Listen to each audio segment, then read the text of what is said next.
si corrías.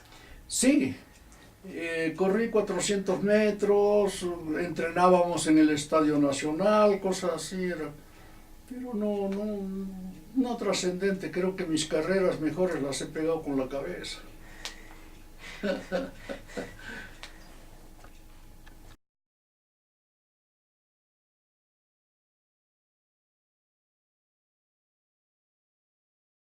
Como todas las cosas en la vida, para poder hablar de mí, de mi gente y de todo, tiene que ser desordenada, de otra manera no se concibe. La vida es eso, orden y desorden, retrocesos, avances, caídas y levantadas. Así que voy a volver a contar de cuando yo era chico, cuando se cosechaba el maíz o se cosechaba la papa, el trigo. Había gente que iba a trabajar con mi padre. Mi padre cuando mi madre decidió venirse a vivir aquí a Yanaguara, porque mis hermanas tenían que estudiar, no podían venir desde Asequialta, en ese entonces no había ninguna movilidad. Entonces veníamos nosotros acá y teníamos que ir a acompañar a mi abuelo, una noche yo y otra noche mi hermano. Un día me dice mi madre, trae las sábanas para lavarlas y la funda. Así que por error me despertaron, en lugar de las 4 de la mañana, me despertaron a las 2 de la mañana. Pensé que si me volvía a quedar en la cama me quedaba dormido y ya iba a llegar tarde para que mi padre subiera a trabajar. Así que monté al caballo, hacía mucho frío, solté las riendas del caballo y me puse atrás de la montura. Hacía un frío muy grande y para abrigarme me puse las sábanas, cubrí la cabeza y la funda me la barré al cuello y me tiré sobre la montura para que el caballo fuera un paso normal y despacio llegara yo no tan temprano. Más o menos pasando Carmen Alto sentí bulla, que la gente corría. A esa hora la gente venía de la Asequialta para ir al mercado llevando sus verduras o algo para vender. Pensé que habría algún peligro. En ese entonces el peligro en la chacra era un perro con rabia, el perro loco, o un toro bravo. Y yo también aceleré el caballo pero no veía nada, desde luego, ningún peligro. Y cuando veía a la gente que se saltaba del camino, se saltaba hacia abajo, yo seguí también asustándome, pero después pasó y toda la tarde a mi padre le contaban de que habían visto un cura sin cabeza. Y el cura sin cabeza era yo. No le dije nada a mi padre, desde luego, y hasta ahora creo que todavía hay alguna gente que se acuerda que ahí apareció un cura sin cabeza. Y así como eso, tantas cosas que aparecen en el campo y que solo traducen la ingenuidad, la sencillez de alma de la gente en que cree en purificación. Sigo contando esto en desorden, porque mi vida es muy linda, ha sido y sigue siendo linda, y no quiero convertirla esto en casi diría yo, en una biografía. Tiene que ser algo totalmente informal, y según cómo viene la vida, también vienen los recuerdos. Y recuerdo entonces ahora, para contarles lo que pasó en Chile cuando yo viajé. Como les dije que fue por una casualidad que mi madre decidiera con mi padre mandarme a estudiar a Chile.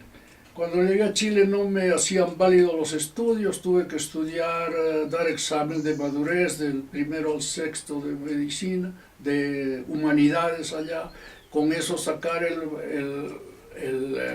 examen de madurez que se llamaba, y con ello presentarme a un examen del bachillerato, el cual felizmente tuve suerte y me fue bien, y así me pude matricular en medicina. Como a mí siempre me gustó vagar, entonces durante el año que tuve que prepararme para dar este examen de madurez, yo me levantaba muy temprano, en invierno o verano con mucho frío, y partía caminando por cualquier calle, en cualquier sentido, unas 6 horas hasta el mediodía, y al mediodía me regresaba, compraba un pan, algo para el lugar de almuerzo, y me regresaba a la pensión porque caminando me sentía que podía vagar, podía ver y estar contento. En el segundo año me ingresé a medicina, en el segundo año, estando 3 días antes de mi cumpleaños, un mes de mayo, tuve un accidente y entonces ya no podía caminar. Pero felizmente encontré otra manera de vagar, y era con la cabeza, pensando o escribiendo o haciendo algo, imaginando cosas, que hasta ahora es mi modo de vagar y de viajar por todo el mundo. No necesito ir al mar, no necesito ir a ningún sitio, creo que los llevo adentro. Si nos puedes comentar algo de tus antepasados, Tato.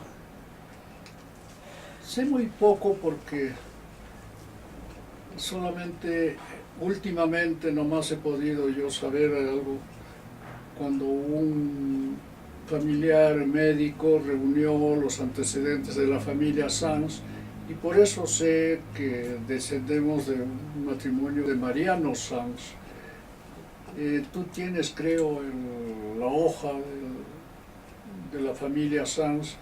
Después, de lo que sí me acuerdo completamente es de mi abuelo Santiago Sanz, un tipo buenísimo, muy justo, muy trabajador, casado con Ángela Neira, de los cuales tuvieron varios hijos, entre ellos mi padre. Mi padre se casó con mi madre, se conocieron en Asequialta. Te he mostrado todo el sitio donde vivió mi madre después de venir de pequeña, que era profesora, vino y se estableció en Asequialta. Ahí conoció a mi padre, ahí nací yo, nació mis hermanos todos, así que somos nativos de Asequialta, Caima. Eso por el lado de mi padre. De mi madre, yo sé, alguna vez escuché a mi abuelo José Málaga, casado con Eudocia Linares. Alguna vez lo escuché, que los Málaga venían de 2 Málagas nada más, que venían de España y entraron a Chile, y de Chile entraron por Moquegua y se quedaron en Quequeña. Uno de ellos migró al norte, que parece ser que de ahí vienen todos los Málagas del norte, y el otro que se quedó aquí. Hemos sido 4 hermanos.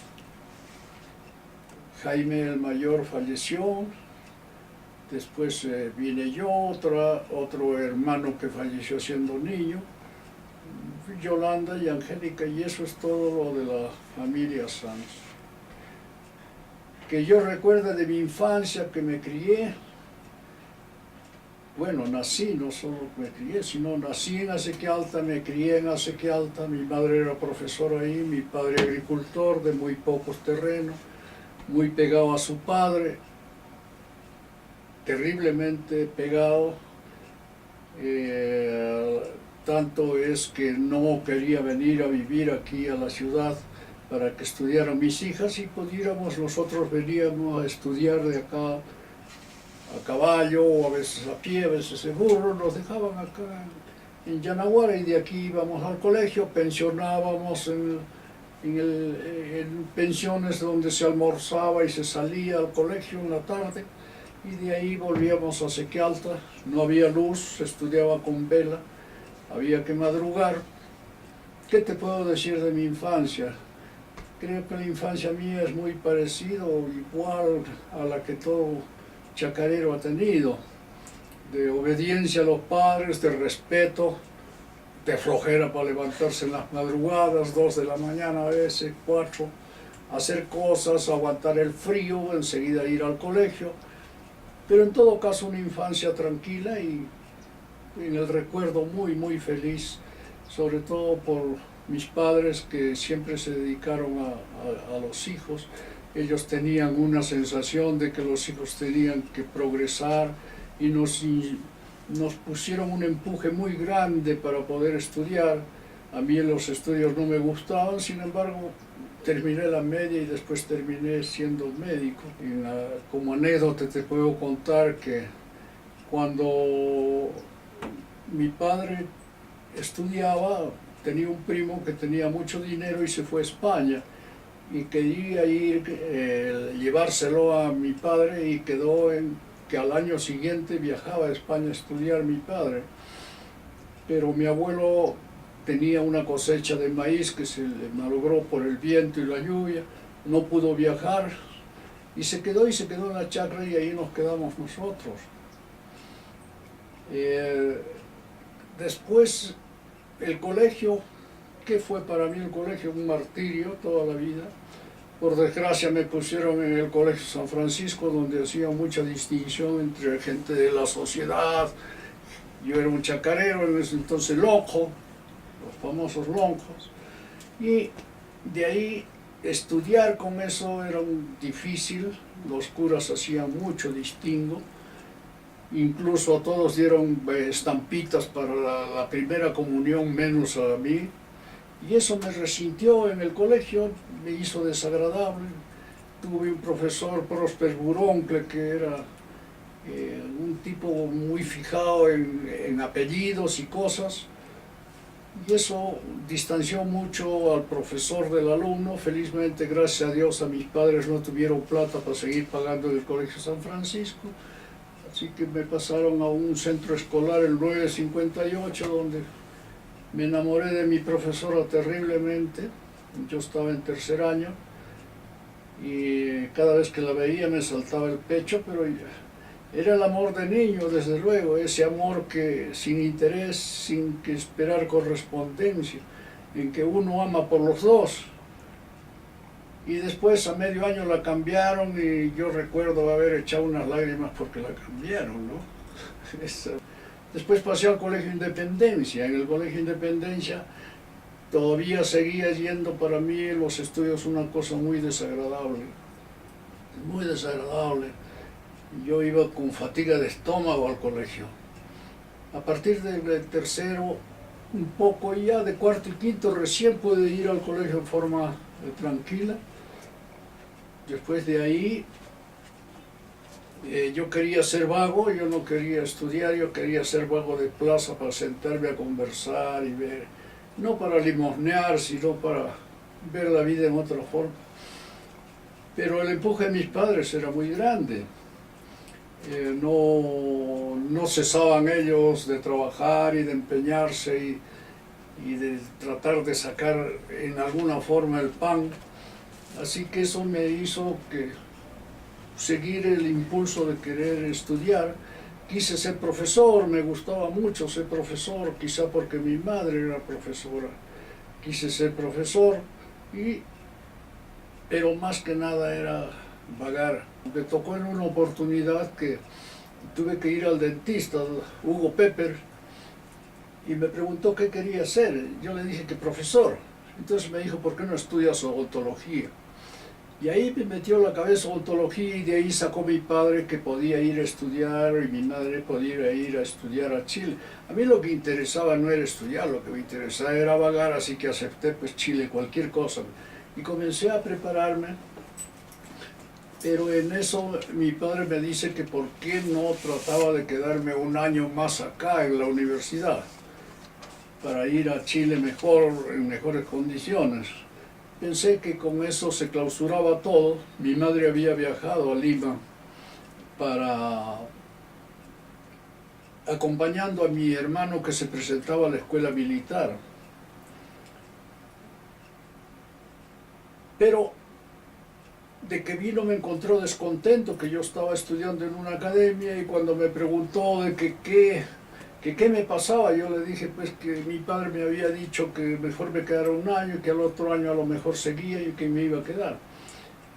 Entonces mi madre me dijo, ¿quieres irte a Chile? Y yo le dije, desde luego, te vas pero con una condición. ¿Cuál, mamá? Estudias medicina. Fue fantástico lo que sea, pero yo salgo de acá y eso era lo que me interesaba. Salir, vagar.